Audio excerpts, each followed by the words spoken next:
John Lambie has picked this side for Thistle with David Klein in goals. Up front he'll be looking for Jerry Britton and Scott McLean to score the goals. Jamie Dolan sure to be a rock in their midfield. And Clyde will be hoping the experience of Alan Kernahan will make him a rock in their defence. Brian McPhee up front will be looking to keep up his recent good form. While on the bench, Brian Crawford could be brought on if required. The referee for today's game, Ian Frickleton.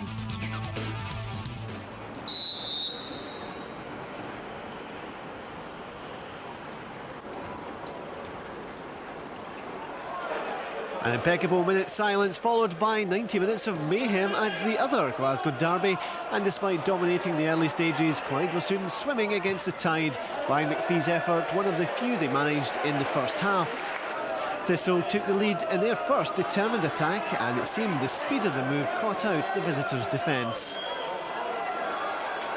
It's Derek Fleming with good work on the left, but really the movement and anticipation of Jerry Britton makes this one.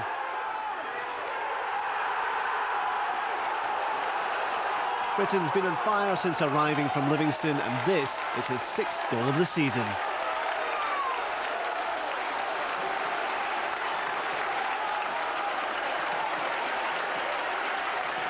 Goal number 7 should have arrived a couple of minutes later, and it would have done but for the bravery of Kevin Budenikis.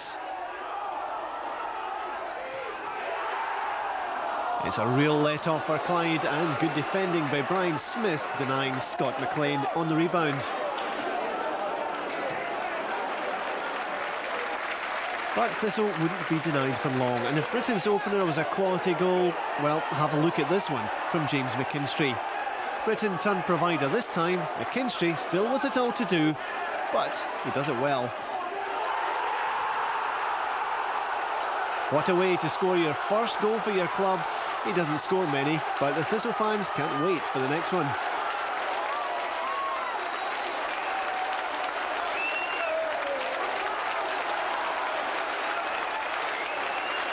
Two down, Clyde rallied, and with good work from McPhee and Pat Keogh, they did have the ball in the net, but the cheers were stifled by a flag on the far side.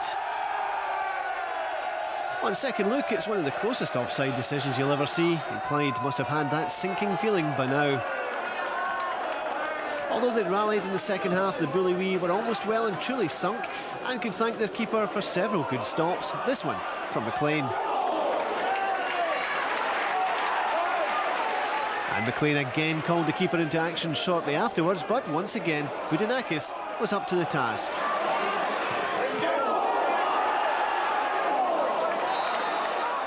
So a good afternoon so far for the Thistle fans, and things improved as well. We've seen Britton outstrip the defence to score, but this time he called upon his poaching skills to put the Jags 3 up.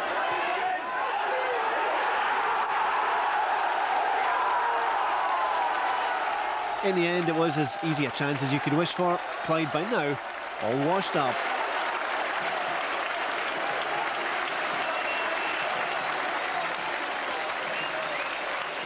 However, they refused to go quietly, and after good work by Jack Ross, Alan Kernahan discovered Alan Ruff's influence as goalkeeping coach is working already on David Klein. The Clyde fans might have arrived by water, but it's Thistle who are shipshape and Bristol fashion. How you like that?